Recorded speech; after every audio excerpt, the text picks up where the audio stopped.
할렐루야, 아멘. 오늘도 예배 자리에 부르신 하나님의 은혜 가운데 감사드립니다. 우리 옆에 계신 성도님들과 함께 인사를 나누겠습니다. 샬롬, 잘 오셨습니다. 샬롬, 잘 오셨습니다. 아멘. 사랑하는 성도 여러분, 오늘 이 시간 가운데서도 누군가 여러분들에게 이런 질문을 한다고 생각해 보시길 바랍니다. 예수님은 어떤 분이십니까? 그리고 당신은 왜 예수님을 믿습니까? 오늘의 설교 가운데 제목이 예수를 말할 때 내가 하고 싶은 이야기. 아마 이 주제만으로 본다면 오늘 설교의 말씀 가운데서 우리의 성도님들도 예수, 우리가 믿는 그 예수님을 말할 때 내가 진짜 이 안에서 우러나오는 하고 싶은 말이 얼마나 많이 있겠습니까? 오늘 이 시간에 예수님은 어떤 분이신가? 당신은 왜 예수를 따르고 있는 것인가? 예수를 말할 때 가장 먼저 하고 싶은 이야기는 무엇입니까? 아마 여기 있는 분들도 저도 포함하여서 대답이 다를 것입니다. 어떤 분은 예수님은 나를 구원하신 분입니다. 또 어떤 분은 내 인생이 무너졌을 때 붙들어 주신 분이 바로 예수님이었습니다. 또 어떤 분은 내 인생이 내가 외롭고 힘들 때 함께 해주셨던 분이 바로 예수님이셨습니다. 이처럼 우리는 다양한 이야기를 들어보셨을 것입니다. 그런데 신앙생활을 오래 한 사람일수록 예수님에 대한 지식은 많이 늘어납니다. 교회에서 신앙생활을 하다 보면 우리는 어느 순간 지식이 쌓이게 됩니다.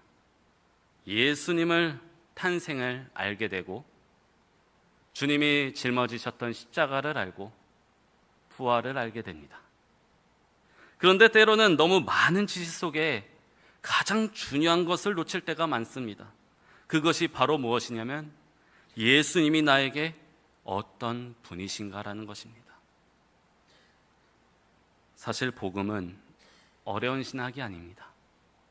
복음은 예수님을 만난 사람들이 자신의 삶을 증언하는 이야기입니다. 성경의 말씀은 예수님을 전하는 것입니다. 다른 것을 전하는 것이 아니라 예수님을 전하는 이야기가 바로 하나님의 말씀이고 신학입니다.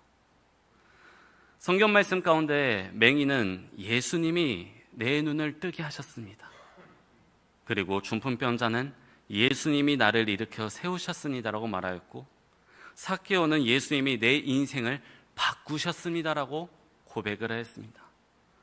그리고 오늘 본문의 마태는 이렇게 말할 수 있습니다. 예수님은 아무도 나를 찾아오지 않을 때 나를 찾아오신 분입니다. 저는 오늘 본문을 통해서 예수를 말할 때 내가 하고 싶은 이야기가 무엇인지 함께 생각해 보고자 합니다. 예수님을 말할 때 우리가 가장 먼저 기억해야 할 것은 무엇입니까? 마태가 경험한 예수님의 모습 속에서 오늘 이 시간 세 가지를 나누려고 하는데요. 제일 첫 번째가 예수님은 포기된 사람을 찾아오시는 분이라는 것입니다. 본문 9절의 말씀, 우리 한번 9절의 말씀을 다 같이 한 목소리로 한번 다 같이 번독해 보겠습니다. 9절의 말씀입니다. 예수께서 그곳을 떠나 지나가시다가 마테라 하는 사람이 세간에 앉아있는 것을 보시고 이르시되 나를 따르라 하시니 일어나 따르니라. 아멘. 오늘 9절의 말씀을 자세히 바라보니 나를 따르라. 주님이 말씀을 하십니다. 나를 따르라. 당시 세리는 단순히 세금으로 걷는 공무원이 아니었습니다. 마태의 직업, 우리의 성도님들 다 아시죠? 세리입니다. 세금을 걷는 직업을 하였죠. 동족에게 미움을 받는 사람이었고 로마 제국을 위해 일하며 세금을 거뒀기 때문에 민족의 배신자라는 딱지가 붙은 것처럼 매일매일 그 소리를 들었던 사람이었습니다. 사람들은 세리를 죄인 취급을 하였죠. 가까이 있으려고 하지 않았습니다. 바리새인들은 세리와 함께 식사하는 것조차도 꺼려야 했습니다. 오늘날로 말하면 사람들의 신뢰를 완전히 잃어버린 사람과 비슷합니다. 그런데 예수님은 그런 마태를 보셨습니다. 누구는 멀리하였던 그 마태를 주님은 보셨다는 것입니다. 여기서 중요한 것은 마태가 예수님을 찾은 것이 아니라는 사실입니다. 예수님께서 먼저 찾으셨습니다. 이것이 감리교 신앙이 가장 강조하고 있는 선행은행이라는 것입니다. 선행은행. 주님이 먼저 찾아오셨다. 내가 주님을 믿었어요라고 하는 것이 아니라 주님이 내게 먼저 찾아오셨습니다. 우리는 알고 있습니다. 내가 먼저 주님을 찾은 것이 아니라 주님이 나를 발견하시고 나를 불러주셨다. 우리가 하나님을 사랑하기 전에 하나님께서 우리를 사랑하셨다는 것을, 그게 바로 신앙의 첫사랑을 얘기하는 것입니다. 우리는 첫사랑을 경험했기 때문에 이곳에 온 줄을 믿습니다. 우리가 하나님을 찾기 전에 하나님께서 우리를 찾으셨습니다. 우리가 기도하기 전에 하나님께서 먼저 일하고 계셨습니다. 생각해보면 우리의 신앙도 그렇습니다. 어느 날 갑자기 내가 똑똑해서, 내가 지식이 많아서 하나님을 믿게 된 것이 아닙니다. 어떤 사람은 부모님의 기도를 통해 교회에 왔습니다. 어떤 사람은 인생의 실패를 통해 하나님을 만났습니다. 어떤 사람은 질병과 고난 가운데 주님을 만났습니다. 근데 사실 돌아보면 하나님께서 먼저 찾으셨고, 질병을 고쳐주셨고, 고난에서 꺼내주셨고, 인생의 실패 가운데서도 주님은 포기하지 않으시고 우리를 바라봐 주시며, 부모님의 기도를 통해서, 부모를 통하여서 나의 신앙을 돌아올 수 있게 주님은 예비해 주시고 우리를 불러주셨다는 것을 잊지 마시기를 바랍니다. 우리는 종종 사람을 쉽게 판단할 때가 많습니다. 육안으로 바라보면서 보이는 것 가운데 판단이 너무나도 쉽게 넘어갈 때가 많습니다. 저 사람은 안 변할 거야. 저 사람은 너무 멀리 갔어. 저 사람은 교회와 어울리지가 않아. 그러나 예수님은 그렇게 말씀하시지 않습니다. 사람들이 포기한 사람을 예수님은 포기하지 않으십니다. 그래서 예수를 말할 때 제가 가장 먼저 하고 싶은 이야기는 예수님은 포기된 사람을 찾아오시는 분이라는 것입니다. 그리고 그 포기된 사람 가운데 가장 먼저 나 자신이 있었다는 사실을 잊지 말아야 합니다. 두 번째로는 예수님은 우리의 과거보다 미래를 보시는 분입니다. 예수님의 부르심을 들은 마태는 즉시 일어났습니다. 성경을 짧게 말씀을 합니다. 9절의 말씀의 끝에 이렇게 합니다. 일어나 따르니라. 마태가 주님의 말씀에 순종하여서 일어나 따르리라고 고백을 하는 것처럼 행함을 보였습니다. 이 얼마나 놀라운 장면입니까? 사람들은 마태를 볼 때 과거를 보았습니다. 죄인이라는 꼬리표를 달았고 세리라는 직업을 보았고 실수를 보았습니다. 그러나 예수님은 달랐습니다. 그러한 세상의 기준으로 바라보면서 마태를 바라보는 것이 아니라 예수님은 마태 안에 있는 하나님의 가능성을 보셨습니다. 훗날 마태는 12제자에 됩니다. 그리고 마태복음을 기록하는 복음서의 저자가 됩니다. 만약 예수님께서 사람들처럼 마태의 과거만 보셨다면 이런 일은 일어나지 않았을 것입니다. 나는 실패한 사람이야. 나는 부족한 사람이야. 난 외로운 사람이야. 나는 하나님께 쓰임받을 만한 사람이 아니야. 나 같은 사람이 무엇은 주님을 만나겠어. 그러나 예수님은 그렇게 말씀하지 않았습니다. 예수님은 우리의 과거보다 앞으로 변화되는 모습을 보십니다. 우리가 믿는 신앙 가운데서의 전통에서 말하는 성화의 은혜도 바로 이것입니다. 하나님은 지금의 모습으로 우리를 내버려 두지 않으십니다.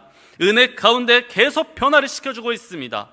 우리는 하루하루 날마다 주님 앞에 무릎을 꿇고 기도하고 그 다음 날에도 주님의 말씀을 붙들고 다시 일어나고 있습니다. 주님은 날마다 우리를 변화시키고 있는 것입니다. 조금 더 사랑하게 하시고 조금 더 용서하게 하시고 조금 더 예수님을 닮아가게 우리를 인도해 주고 계십니다. 하나님의 은혜 안에서 계속 변화되고 있는 것입니다. 그래서 예수를 말할 때 제가 하고 싶은 두 번째 이야기는 예수님은 나의 과거가 아니라 나의 미래를 보시는 분이라는 것입니다. 세 번째로는 예수님은 그녀를 보여주시는 분입니다.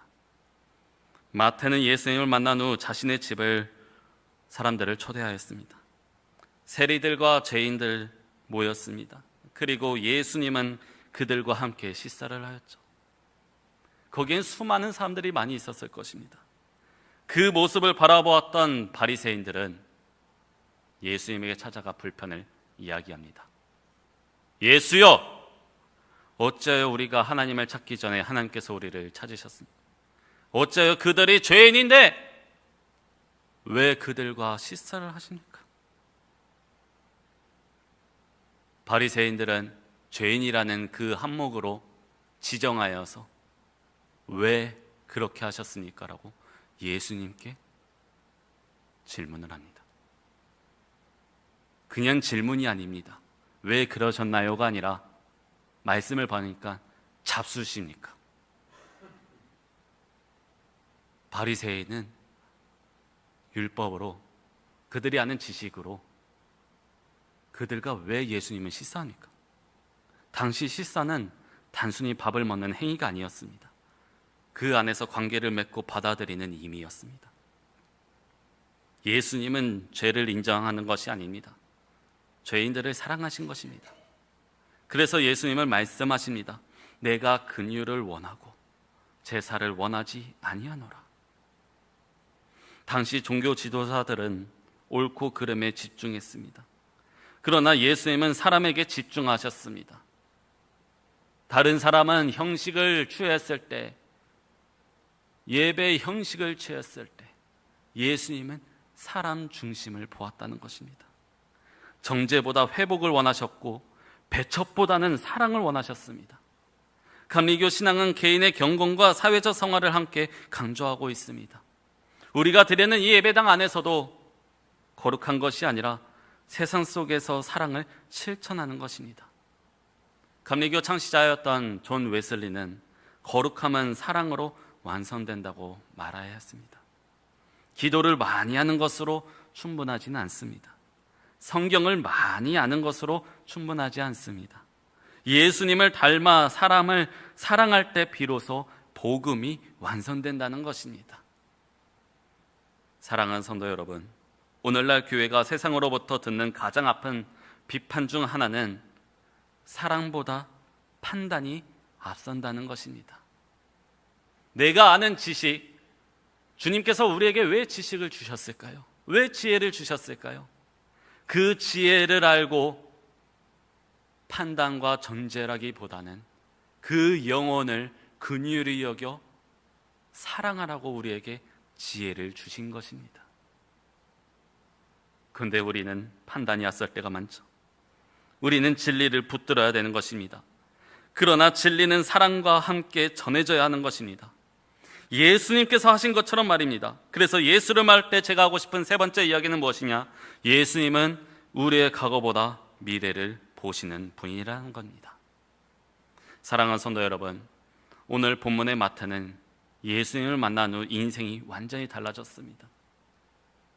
사람들이 외면했던 세리가 복음서의 저자가 되었고, 죄인이라 불리던 사람이 예수님의 제자가 되었습니다.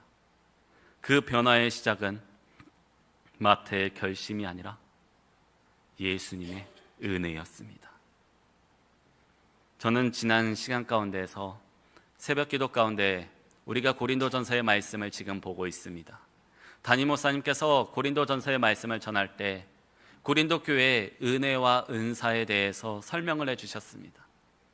우리의 각 사람들에게는 은사가 있고 또 하나님의 받은 은혜가 있습니다. 그걸 카리스마라고 표현하죠. 근데 저는 그 말씀을 들으면서 저의 카카오톡 프로필에 그 안에 고린도전서 12장을 보았습니다. 그 글을 쓴 이유가 무엇이냐면 예수님, 사람에게 주어진 각자의 은사가 있는 것처럼 주님은 우리를 들어 쓰시는 분이시고 그 은사를 통해서 우리를 이루어 주실 줄 믿습니다. 그러한 신앙적인 고백이 일어나고 그걸 실천하려고 합니다. 그래서 사람을 만났을 때에도 이분의 은사는, 하나님이 주신 은사는 무엇일까? 또 하나님이 받으신 은혜는 무엇이었을까? 아마 오늘 이 시간에 우리의 성도님들과 함께 은사는 무엇이고 은혜는 무엇이었습니까? 라고 물어보면 아마 예배가 다 끝나도 끊임없이 이야기가 나올 것입니다. 그만큼 우리의 입술의 고백이 그 안에 담겨 있기 때문입니다. 예수님은 말할 때 제가 하고 싶은 첫 번째 이야기 다시 한 번 더 돌아가면요, 예수님은 포기된 사람을 찾아오시는 분이라는 것입니다. 포기, 참 쉽죠. 포기가 무엇일까요? 내려놓는다는 것입니다. 포기라는 것은 이제 안 한다는 것입니다. 만약에 예수님이 오늘날의 우리에게 나는 이제 너희들을 포기했다라고 얘기하면 이 얼마나 마음 아픈 이야기일까요? 주님이 먼저 우리를 찾아오셨는데 나의 이슬의 고백 가운데서는 주님, 제가 주님을 만났습니다. 내가 주님을 만났습니다. 주님이 나를 만나주셨는데, 그 첫사랑으로 우리에게 다가와 주셨는데, 나는 그 첫사랑을 잊고 세상과 뒤엉키고 그 가운데 살아가다 보니까 내가 주가 돼버리는 이러한 아픔을 경험하게 된 것입니다. 두 번째 이야기는 예수님은 우리의 과거보다 미래를 보시는 분입니다. 사랑하는 성도 여러분, 과거 가운데서는 영광스러운 일들도 있을 것이고 때로는 누군가에게도 말하기 어려운 슬픔을 안고 있는 이야기도 많이 있을 것입니다. 우리나라를 한번 보시길 바랍니다. 우리나라가 과거에 어떠했나요? 역사를 바라보면 정말 못 살 때가 너무나도 많이 있었습니다. IMF 터질 때도 많았습니다. 코로나 터질 때도 많았습니다. 교회가 주춤할 때도 많았습니다. 하지만 그 전에는 다시 부흥이 일어나는 일들도 있었습니다. 다시 그 부흥을 일으키자는 마음으로 다시 한 번 더 기독교인들이 일어나서 기도하면서 날마다 주님 앞에 무릎을 꿇고 기도하고 있습니다. 사랑하는 성도 여러분, 과거보다 미래를 보시는 분이 주님이십니다. 지금도 여러분들을 통해서, 나를 통하여서 먼저 오신 주님께서 우리에게 끊임없이 얘기합니다. 나를 따르라. 나를 따르라. 세 번째 이야기는 예수님은 정죄보다 긍휼과 회복을 베푸시는 분이라는 것입니다. 긍휼이라는 것은 그를 불쌍히 여겨 내가 구원하겠다, 아니요. 긍휼은 내가 받는 것 없이 사랑을 전하여서 그를 일으켜 세우겠다. 행함이 있고 실천이 있고 그 안에 사랑이 있습니다. 주님은 우리에게 사랑을 전하였습니다. 주님은 우리에게 복음을 전하기 전에 행함의 사랑으로 표현해 주셨습니다. 언제 우리가 말씀으로 전하면서 예수님 안 믿어? 믿어. 말씀 안 봐? 말씀 봐. 교회 안 나와? 교회 좀 나와라. 우리가 만약에 반대로 주님을 만나기 전에 이런 이야기를 들으면 어떻겠습니까? 저라도 두려워서 피할 것입니다. 괜찮아. 오늘 하루도 수고했어. 내가 믿는 분이 주님이신데 하나님이라고 하고 예수님이라고 하죠. 내가 너의 그 아픔을 아니 손을 붙잡고 기도해도 되겠니? 우리 기도하자. 외롭니? 내가 기도해 줄게.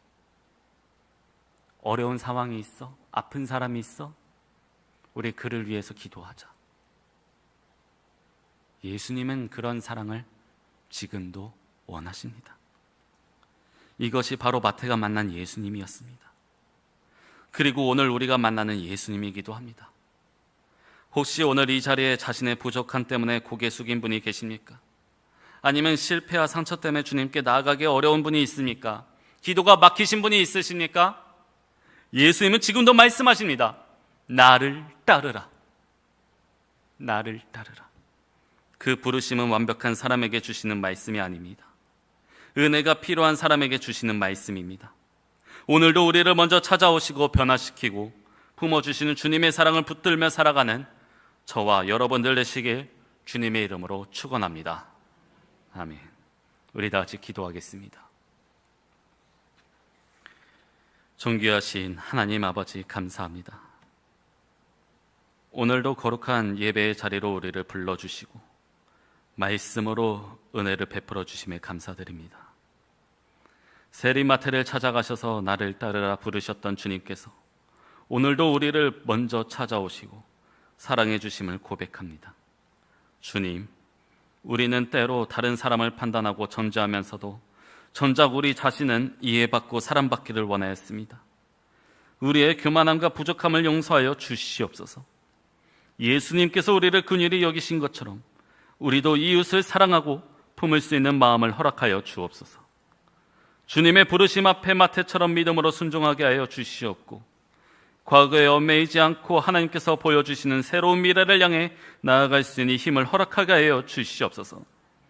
우리의 삶이 말이 아닌 사랑과 섬김으로 복음을 증거하는 삶이 되게 하여 주시옵고, 가정과 교회와 세상 가운데 예수 그리스도의 향기를 나타내게 하여 주시옵소서. 예배를 통해 받은 은혜가 우리의 일상 속에서도 이어지게 하여 주시옵고, 언제나 주님을 따르는 참된 제자로 살아가게 하여 주시옵소서. 모든 말씀, 우리를 사랑하시고 구원하신 구주 예수 그리스도의 이름으로 기도드리옵나이다. 아멘.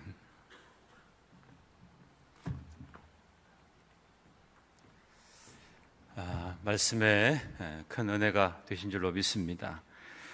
여러분에게 예수님은 어떤 분이십니까? 나를 향한 예수님의 마음이 어떤 마음인가? 이거를 깊이 또 돌아보시고, 예수님은 대단한 사람을 부르신 건 아닙니다. 연약하고 부족한 자를 부르시고 그냥 사명을 맡기시고 일하신 줄로 믿습니다.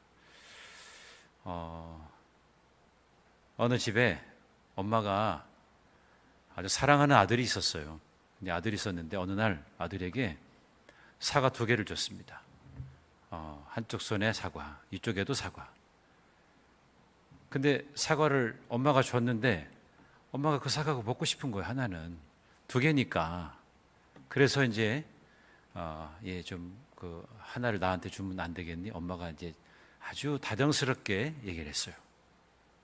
근데 이 아이가 한쪽에 깨물어 먹고 또 한쪽에 깨물어 먹었습니다. 송영 집사님, 현재가 그렇게 했어요.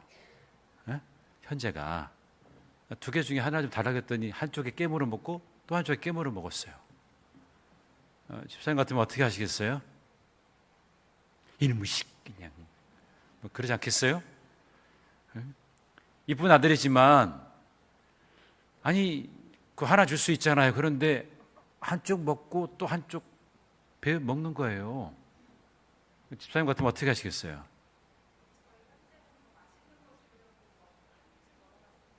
야, 멋지네요. 그래요. 근데 이 엄마가 이 아이가 한쪽 먹고 이쪽 한쪽 먹었을 때 좀 기다려줬어요. 그랬더니 이 아이가 하는 말이, 엄마, 이쪽 게 더 맛있어. 그랬다는 거예요. 그러니까 이 아이는, 왜 아이들이 그렇잖아요. 이거 내 거 그러면 침 바르고 이러잖아요. 근데 이 아이는 한쪽 먹고 이쪽 먹고 그래서 2개 다 내 거야 이게 아니라, 내가 엄마가 사랑스러우니까 엄마를 위해서 내가 더 좋은 거를, 더 맛있는 거를 주려고 이쪽 저쪽 걸 먹어본 거예요. 그리고서 엄마 이게 더 맛있어. 엄마가 기다려준 겁니다. 아마 우리 같으면 성질 급하면 음식이 그러면서 한마디 했을 거예요. 너 니밖에 모르냐 이러면서. 기다려줬다는 거죠. 우리 주님이 기다리시는 분이십니다. 내가 실수가 많고 내가 부족해도. 제가 이번에 2박 3일 동안 속초의 조양교회에서 조양교 담임 목사님 말씀을 들으면서 참 많은 것을 깨달았습니다. 그 교회 지금 목사님이 2대 목사님이에요. 1대 목사님이 그 교회에서 45년을 목회하셨어요. 개척하시고 45년 동안 목회하시고 은퇴하셨거든요. 그리고 그 후임 목사님 오셨는데, 45년 동안 얼마나 목회가 만만치 않으셨겠어요. 근데 그 이유가 있더라고요. 기다려주고 참아주는 겁니다. 그 목회가 고스란히 그 후임 2대 목사님한테 그대로 이어지면서 참 교회가 참 평안하다 이런 것을 느끼게 되었습니다. 그래서 얼마나 참 은혜를 많이 받았는지 모릅니다. 그러니까 저는 그런데 한없이 기다리지 못해요. 성질이 급해가지고. 그래서 좀 나름대로 좀 많은 것을 생각하게 되었는데, 무조건적인 기다림이 아니라 하나님의 신실하신 그 은혜를 사모하는 마음으로 기다리는 것이 우리 믿음의 사람들에게 필요하구나, 이것을 느끼게 되었습니다. 여러분, 매 순간순간마다 하나님의 임재를 날마다 경험하면서 특별한 은혜가 여러분들에게 임하게 되시기를 주님의 이름으로 축복합니다. 교회 소식 몇 가지 전해드립니다. 옆에 계신 분과 함께 인사 나눕니다. 하나, 둘, 셋, 힘 하겠습니다. 알았죠? 자, 하나, 둘, 셋.